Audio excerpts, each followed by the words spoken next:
La fe cristiana no es una teoría ni una ideología. La fe cristiana es el camino para conocer y amar a una persona que vive, a Jesucristo.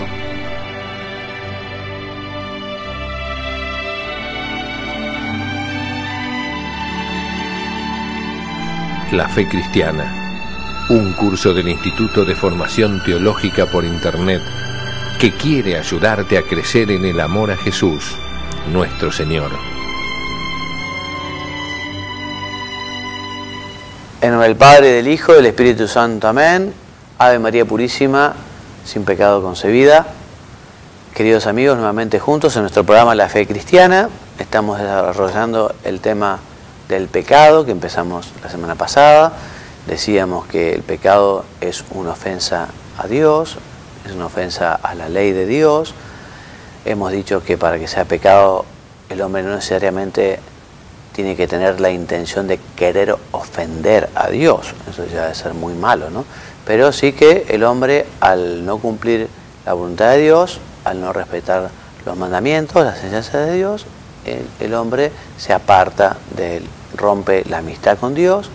Si el pecado es grave, pierde la gracia santificante, pierde la posibilidad de ir al cielo, la bienaventuranza eterna.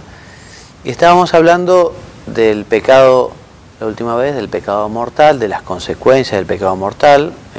Habíamos dicho que para que haya pecado mortal hace falta materia grave, hace falta pleno consentimiento y deliberado, pleno conocimiento y deliberado consentimiento. Hace falta querer, hace falta conocer y hace falta que sea grave, ¿no? Y veíamos los efectos, en eso quedamos la semana pasada. El efecto justamente principal es perder la amistad con Dios, la caridad con Dios, perder justamente la posibilidad de ir al cielo, porque si el hombre rechaza a Dios, ¿cómo va a querer estar con Él eternamente, ¿no? Y vamos a pasar después de ver los efectos del pecado mortal, a cuáles son los efectos del pecado venial, el pecado leve. La principal diferencia justamente es que no corta completamente la amistad con Dios. Hemos dicho al hacer la semejanza que el pecado mortal es la muerte y el pecado venial es la enfermedad, ¿no? O sea, el pecado venial debilita la caridad, no la rompe completamente, entraña un afecto desordenado a los bienes creados. También el que peca venialmente no consigue progresar espiritualmente, mejorar en el ejercicio de las virtudes y la práctica del bien moral, y también merece unas penas temporales, no la pena eterna. La pena eterna es la condenación eterna, es con el pecado grave, pero sí unas penas temporales, que si hay arrepentimiento y se purgan aquí en la tierra con la oración, el sacrificio, el ayuno, las buenas obras. Si no se purifica el alma aquí en la tierra, se purificará antes de ingresar al cielo, porque al cielo no puede entrar nada que no esté perfectamente limpio, ¿no? Entonces el pecado venial deliberado y que permanece sin arrepentimiento nos dispone poco a poco a cometer el pecado mortal. O sea que si efectivamente uno cede en cosas leves, terminará cediendo en algo grave. No obstante, el pecado venial no nos hace contrarios a la voluntad y a la amistad divina, no rompe la alianza con Dios. Es humanamente reparable con la gracia de Dios. Juan Pablo II, en su exhortación apostólica Reconciliatio Penitencia, que les recomiendo vivamente su lectura y su meditación, la pueden encontrar en el sitio del Vaticano y en muchísimos sitios católicos, es del año 84. El número 17 dice que, hablando del pecado venial, no priva de la gracia santificante, no priva de la amistad con Dios, de la caridad, ni por tanto de la bienaventuranza eterna. Dios perdona los pecados veniales con la confesión y también fuera de este sacramento cuando hacemos un acto de contrición, cuando hacemos penitencia, cuando nos dolemos de ese pecado por no haber correspondido al amor infinito que Dios nos tiene. Este pecado venial deliberado, es deliberado porque uno tiene la voluntad de querer hacerlo, aunque no hay materia grave, aunque no aparta totalmente de Dios, es una tristísima falta que enfría la amistad con Él. Hay que tener horror al pecado venial deliberado. Para que una persona que quiere amar de veras a Dios no tiene sentido consentir en pequeñas traiciones que además nos llevarán al pecado mortal y al estado de tibieza, estado de dejadez del alma. Recordamos que la Sagrada Escritura, en el libro del Apocalipsis, habla muy fuerte de la tibieza, ¿no? Dice la Escritura, porque no eres frío ni caliente, porque eres tibio, estoy como para vomitarte de mi boca, dice la Escritura, ¿no? Palabras de Dios, palabras fuertísimas. Bueno, punto 3, la opción fundamental. Bueno, esto es un error teológico que el Papa también, Juan Pablo II, lo explica claramente en la Veritatis Splendor, ¿no? Cuando habla justamente de algunos errores morales, trayendo como ejemplo el hijo pródigo. Después el Papa comienza a explicar unos cuantos errores en boga, ¿no? Y los va explicando poco a poco, ¿no? Y uno de estos errores es el error, por llamarlo de alguna manera, que afirma que si uno ha hecho una opción fundamental por Cristo, no va a haber un pecado grave. El único pecado grave sería justamente rechazar a Cristo. Que todas las demás acciones, por muy graves que sean, si uno no niega esa opción fundamental que uno ha hecho por Cristo, quedarían alineadas en esa elección, ¿no? Entonces, en parte es verdad que uno tiene que hacer una opción fundamental por Cristo, pero también es verdad que habiendo hecho esta elección fundamental o esta opción fundamental por Cristo, uno puede apartarse con el pecado grave de esa opción, ¿no? Después puede volver si se arrepiente, ¿no? Pero este error de la doctrina de la opción fundamental nos dice que solo es gravísimo, digamos, solo es mortal el hecho de rechazar a Dios. Y esto, digamos, no es verdad, porque hay pecados mortales que sin ser un rechazo completo a Dios, también nos privan de la gracia santificante y también nos privan de la bienaventuranza eterna si no nos arrepentimos. Les leo.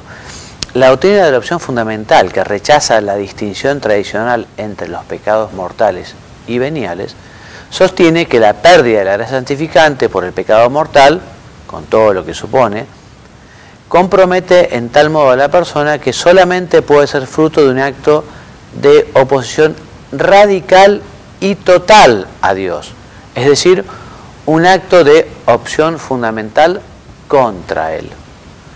Así entendido, según los defensores de esta opinión errónea, resultaría casi imposible incurrir en pecado mortal en el devenir de nuestras elecciones cotidianas o, en su caso, recuperar el estado de gracia mediante una penitencia sincera.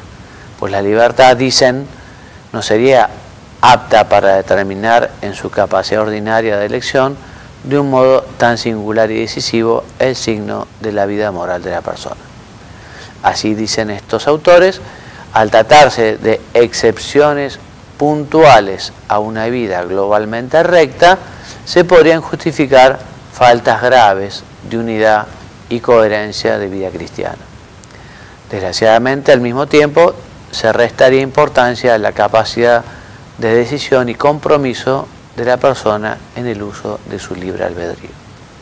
Bueno, esto es un error, También está muy relacionado con esta doctrina de la opción fundamental, la propuesta de dividir en tres los tipos de pecado, ¿no? Algunos hablan de que existen tres tipos de pecado: pecados veniales, pecados graves y pecados mortales. El error es que estas personas consideran que estos últimos supondrían una resolución consciente e irrevocable de ofender a Dios y serían los únicos que alejarían de Dios y cerrarían las puertas a la vida eterna.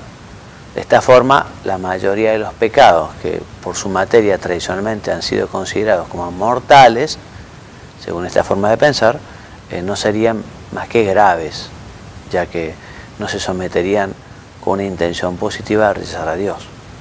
La Iglesia ha señalado en numerosas ocasiones los errores que subyacen en esta corriente de pensamiento.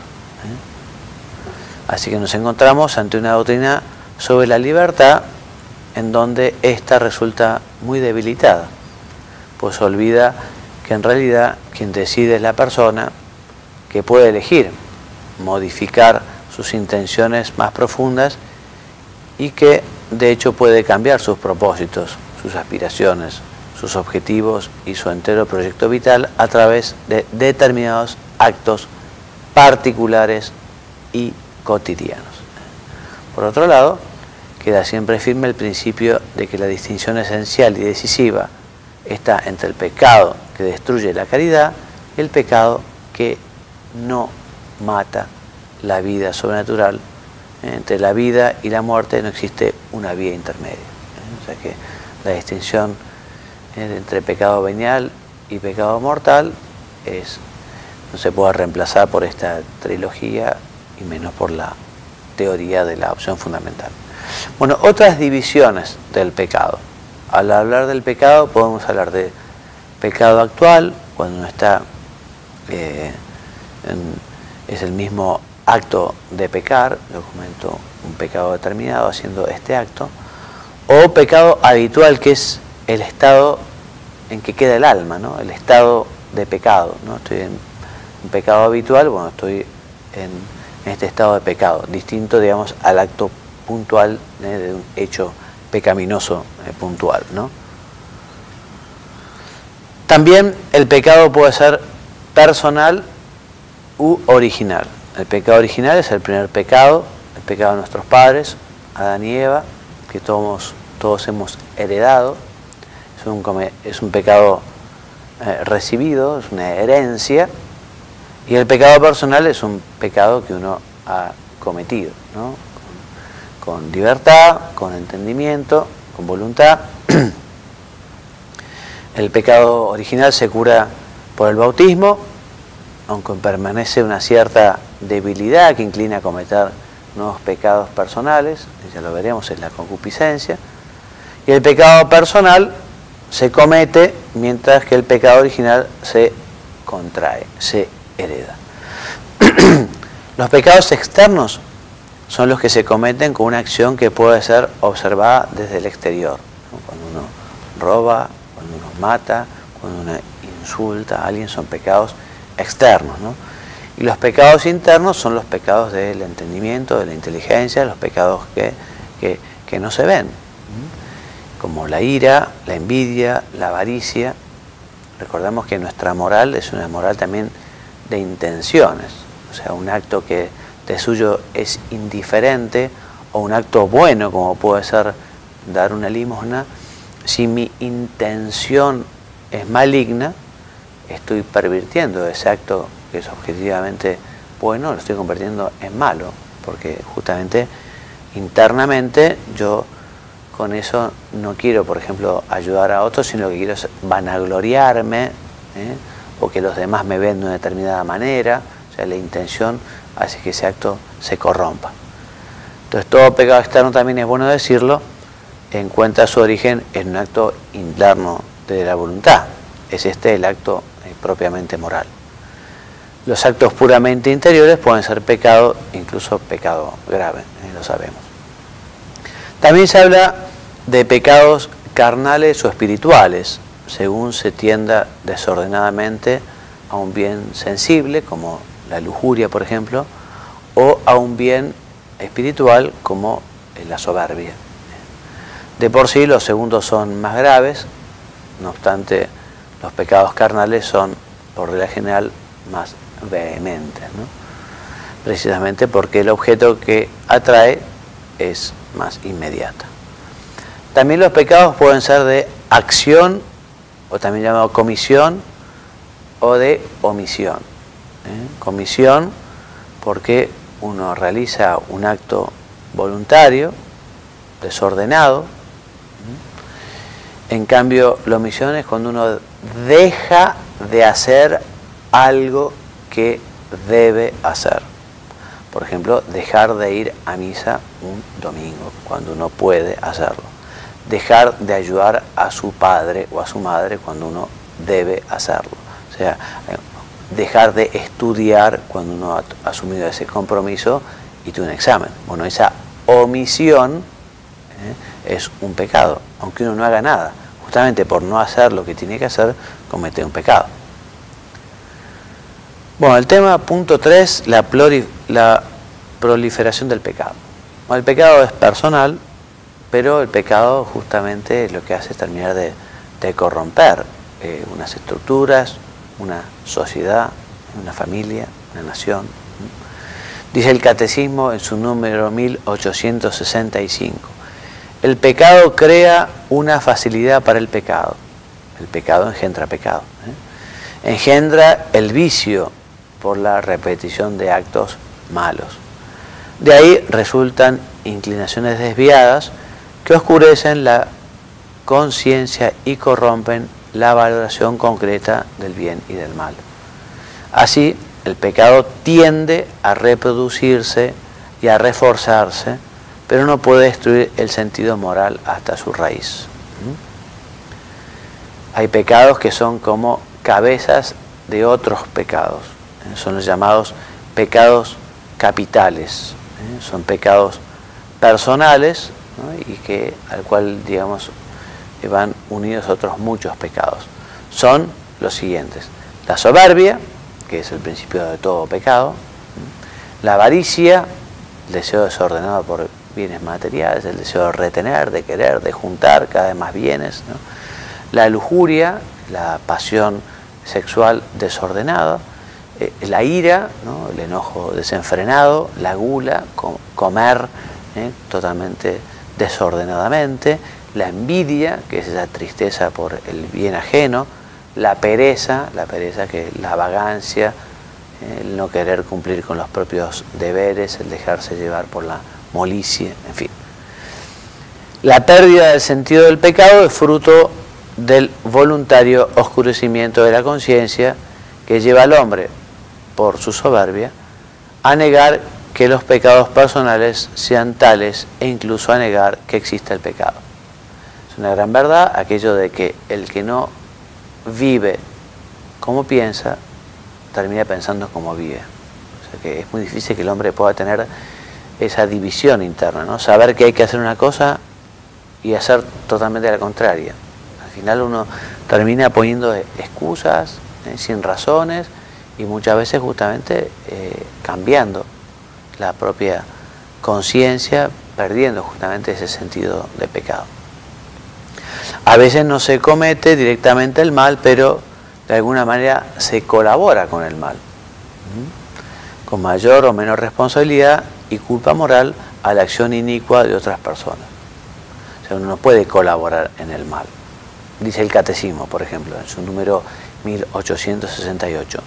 El pecado es personal, pero nosotros tenemos una responsabilidad en los pecados cometidos por otros cuando cooperamos a ellos, participando directa y voluntariamente, ordenándolos, aconsejándolos, alabándolos, aprobándolos, no rebelándonos o no impidiéndolos cuando se tiene obligación de hacerlo, y protegiendo a los que hacen el mal.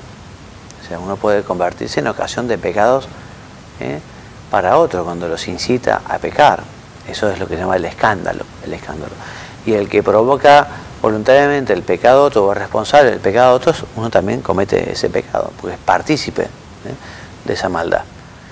Los pecados personales dan lugar también a situaciones sociales contrarias a la voluntad divina que se conocen como estructuras de pecado. Estas no son más que expresión y efecto de los pecados de cada persona. Por ejemplo, la corrupción que en muchos lugares está a todos los niveles, tanto en lo público como en lo privado, a veces a todos los niveles, ¿no? Entonces resulta que cuando hay una gran corrupción se va contagiando esa corrupción y se va llegando a otras personas y resulta que esa estructura se convierte en una estructura corrupta. Corrupta porque sus miembros son corruptos, ¿no? Y justamente la corrupción de sus miembros hacen que después sea mucho más difícil superar esa corrupción, ese pecado, esa estructura de pecado. Bueno, las tentaciones, un tema muy importante porque una cosa es la tentación y otra cosa es caer en la tentación. Ya veremos cómo la tentación no es ni buena ni mala, o podríamos decir que es buena porque nos da la posibilidad de volver a elegir a Dios. Pero si uno cae en la tentación, en cambio, ofende a Dios. Las tentaciones, ya veremos, nunca son superiores a nuestra fuerza. Dios nunca permitirá que una tentación no se pueda superar. Dios sería injusto. En fin, ya leeremos a San Pablo, como le dice claramente en su carta. Pero vamos por orden. En el contexto de las causas del pecado, hemos de hablar de la tentación, que es la incitación al mal. La incitación al mal. La causa del pecado está en el corazón del hombre, pero este puede estar atraído por la presencia de bienes aparentes.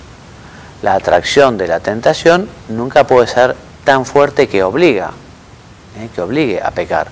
La carta de San Pablo a los Corintios, la primera, capítulo 10, dice: no os ha sobrevenido ninguna tentación que supere lo humano, y fiel es Dios, que no permitirá que seáis tentados por encima de vuestras fuerzas. Antes bien, junto con la tentación os dará también la fuerza para poder soportarla. O sea que siempre podemos rechazar la tentación, siempre tenemos la gracia de Dios. Si no se buscan y se aprovechan como ocasión de esfuerzo moral, pueden tener un significado positivo para la vida cristiana, lo decíamos. Las causas de la tentación pueden reducirse a tres. El mundo, que digamos no es la creación, sino fundamentalmente se entiende como lo mundano, lo mundano.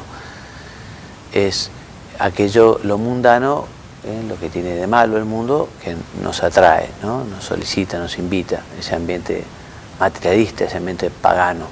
El demonio, que es un ser que existe, que es un demonio, que es un ángel, que ofendió a Dios, que traicionó a Dios y que también tiene un ámbito de acción, y Dios permite que el demonio nos tiente, pero el demonio está sujeto por Dios. Dios le tiene la cadena, ¿no? Y permitirá que nos tiente también en la medida que Dios siempre quiere, ¿no? También llamado la carne es la concupiscencia, que es ese desorden o esa inclinación hacia el pecado, el fruto del pecado original, es como esa resaca, también llamada fomes peccati. La tentación se vence con la mortificación, con la penitencia, con la decisión de no dialogar con la tentación, cortando enseguida esos malos pensamientos. Y también la sinceridad con nosotros mismos, en la confesión, en la orientación espiritual, eso nos ayuda mucho a vencer las tentaciones. También la Iglesia siempre ha recomendado el uso del agua bendita, sobre todo en el lecho de los enfermos o cuando uno va a dormir, porque el agua bendita aleja los malos pensamientos, aleja los malos espíritus, es un sacramental, así que en el momento de la tentación también santiguarse con agua bendita es una cosa muy buena. Decía Santa Teresa de Ávila: de ninguna cosa huyen más los demonios para no tornar que del agua bendita. Así que tenerlo en cuenta y tener en casa agua bendita, no para tomar sino para rociarse, es una cosa muy oportuna. Frente a la tentación hay que luchar por evitar el consentimiento. La sinceridad es un gran medio para evitar los pecados y alcanzar la verdadera humildad, y también se ha de huir de las ocasiones de pecado, de aquellas circunstancias que se presentan más o menos voluntariamente y supone una tentación. Muy bien, entonces les hablaba de bibliografía, la Veritatis Splendor del Papa Juan Pablo II, una joyita que no es difícil de entender, se la recomiendo vivamente. Por supuesto, la Reconciliación y Penitencia, y el Catecismo, como siempre. A modo de lecturas complementarias, la homilía La lucha interior, y después de Rodríguez Luño, Elegidos por Cristo, y de Fernández, Antonio Fernández, el Manual de Teología Moral. Se nos acabó la hora, me despido enviando las bendiciones, invitándolo a nuestro próximo programa. Que Dios los bendiga y los haga muy santos. Amén.